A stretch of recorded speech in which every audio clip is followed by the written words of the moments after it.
Ms. Nima, what are some of the challenges that the teenagers face? I mean, there are several challenges any human being would go through, trying to just exist in their environment, right? Mm.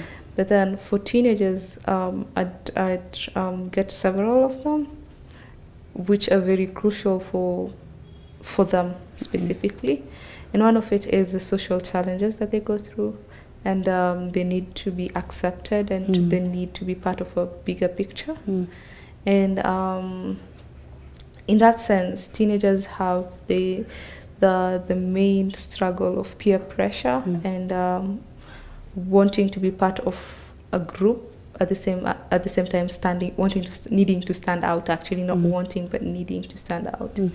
So that is a struggle for them, which is very specific. And regarding the social group that they may form or they may be part of, they could either flourish or really have a hard time. So there is that. They could go through a lot of, bullying and a lot of being picked on, depending on the personality that they have and how they are like communicating and engaging with the environment and how they're fitting in.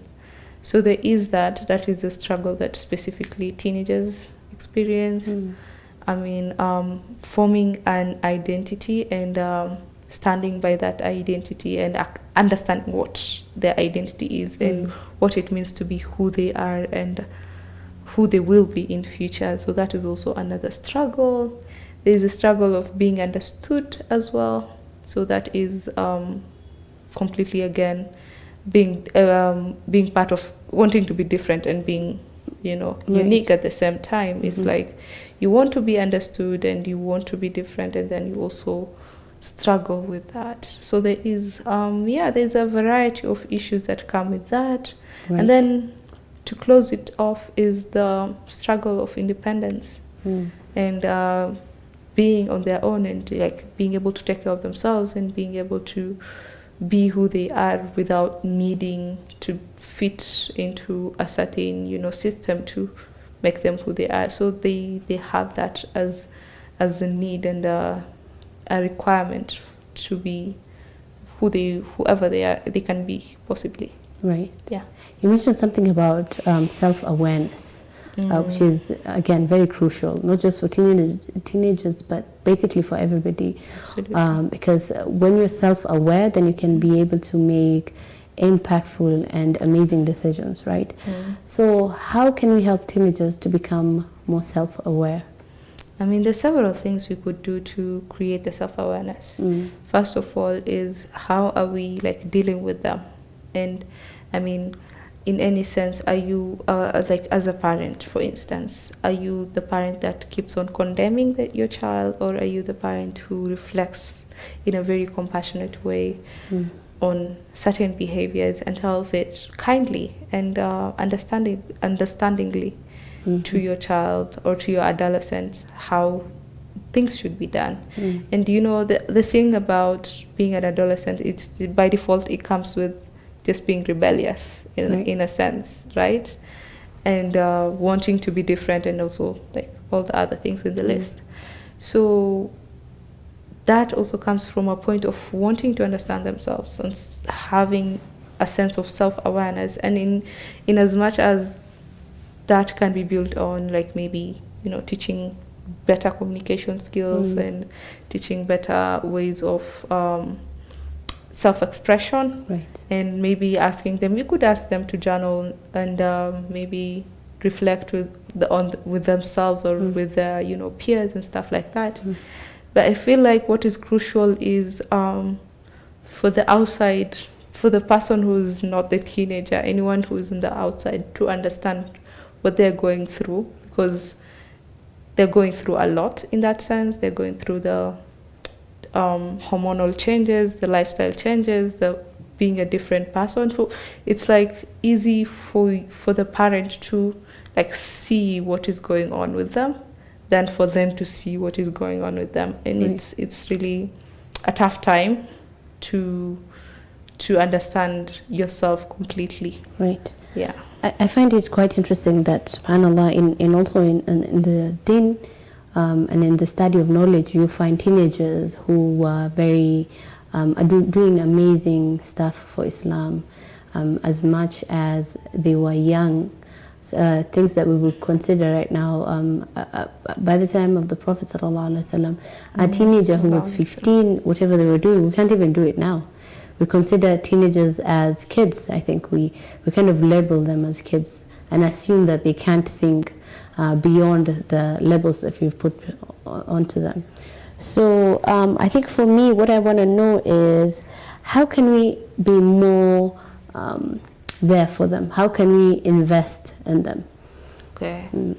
I mean, like you said, of course, during the time of the Prophet, there was a sense of responsibility, inflicting responsibility. In as much as that has changed over time, there is still there's a different sense of understanding of children and, I mean, human beings generally in the current world we're in, right? And we also have challenges like social media and phones and stuff like that are also part of the struggles of teenagers, right? So one of the other things that, I mean, I could suggest to be helpful is regifting the sense of responsibility to kids, to teenagers specifically, not to kids. Because then is when they learn how to take care of themselves, how to take care of the society, how to fit into the society and do amazing work. I mean, in as much as there is hurdles through the process, there's also the understanding that responsibility is very supportive. And being understanding through the responsibility, because you cannot just give responsibility without, supporting someone to accomplish that. Yes, there's that.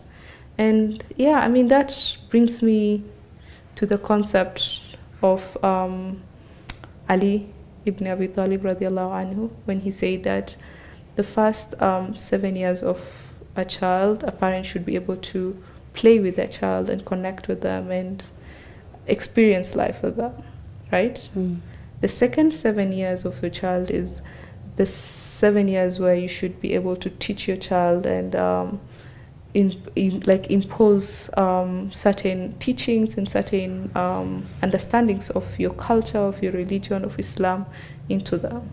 And the third 7 years of their life, which mainly consists of the teenage years all the way to, early adulthood, is basically befriending your child and connecting with them, and treating them like your friend. How do you treat your friend? Do you just, ask your friend to do certain, random things without giving them an understanding of what is going on? Or do you share with them and then ask them to share with you and befriend them and understand their concept, and then also be gentle with them? We're very gentle with our friends. I mean, I think it's important to be gentle with our kids as well, in that sense. Yeah. So then how do we effectively invest in our kids, in our teenagers? I mean, there are several ways we can invest in our kids and in our teenagers specifically.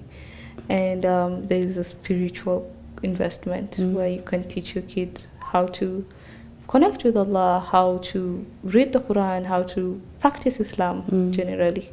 And then there is the mental investment where you teach them how to be resilient through certain experiences, right?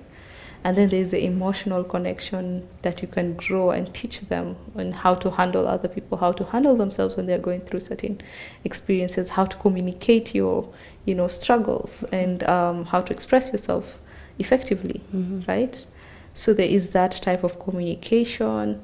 And then there is also teaching them to financially, free themselves and take care of themselves. And in turn, all this kind of investment reflect back on you, and they treat you with the same kind of investment. So, if whatever you put into your cup is what's gonna stay inside the cup. It's you just you reap what you sow, basically. And that also takes me back to the hadith of the Prophet ﷺ, that when he said that Sadaqatul Jariyah comes in 3 different ways, and one of the ways is taking care or investing on a child, and then he becomes, you know, a walidun salih, like a good, who prays for you later on, right? We all want a child who prays for us after we die, right? And then, you know, ilm al-nafi'a, living, you know, important knowledge, and then also living on sadaqah that supports the society, whether it's, you know, planting trees or giving food and stuff like that, or whatever, or like building a well. Wells, right. I feel like the well one is it's very famous, right? Yeah, the well one. Yeah. Yes, absolutely. So yeah, those are the best ways you could invest in your child. Yeah. Having having that information or the knowledge on teenagers and the idea of investing and reinvesting, because it's not a one-time thing, is very crucial. I feel like having discussions on wellness and mental wellness, and the importance of listening to our teenagers, because I feel like we don't do that much. We, again, like I say, we kind of label them as, oh, you know, he's still a child, he's still growing, he doesn't know much. What do you think could be a perfect example of a parent reinvesting into their kids? Okay, do you mean emotionally or mentally? Emotionally. Or psychologically? I feel like a good example is like, I know of this specific colleague who makes sure he gives his kids an ample time of expressing themselves. Building culture. So he builds the culture of expressing yourself on dinner tables. People are having food, everyone is talking about how their day was, and parents are able to listen to their kids and, I mean, what they've gone through and how their day was, and they can non-judgmentally tell them that I see that this and this and this is going on. Encourage them when they need to be encouraged. Teach them when they need to be taught. In a sense, give examples that are supportive and helpful to the scenario that the kid is talking about. The kid comes home, they're angry about a friend, you know, and they're like exhausted that a friend maybe did not did them bad or disrespected them or something of the sort, and they are angry about it, and they come home and you see them reacting. Instead of picking up on the behavior and just asking and just like calling them out on that behavior, you can as well easily sit them down and ask them what is going on, and they can tell you. Having the open communications allow them to, you know, confide in you, and as that's what you do with your friends, you confide in them, and once they confide in you and the emotions subside, you can, you know, allow them to carry up what they've you know, misplaced or something of the sort. So that could be a good example. That is, and it is a good example. My question is then, with teenagers who have parents or caregivers who are not very supportive of their growth, what do we think about the role of mentorship? Mentorship is the next best thing they have. It's mentorship, because if the parents cannot, you know, step up to the position of being the parents and taking care of their child, then the child just decides to seek, or the teenager decides to seek support elsewhere. And if they're able to get, by Allah's grace, a good support, a good mentor, and so they could be set, and that could support them through the next hurdles in life. But if they are not, unfortunately, a lot of teenagers do not get the opportunity to get mentors. They then have to go a step behind, like, or two, you know, and struggle with drug addiction. They could struggle with a lot of other types of addiction, and then also understanding and so on. They can struggle with their families and relationships. There's a lot of things. The world is very cruel to teenagers who do not have good parents and good family. And it's something that, inshallah, we are going to be talking about a bit more. Because raising teenagers, I can imagine, is not easy for anybody. but it's very crucial that we have conversations that lead us towards raising teenagers the right way. Absolutely. Inshallah, that's been it for this week's episode. We would love to hear from you. We thank you for your feedback. We've been getting them, and we will be keeping in touch. For those who have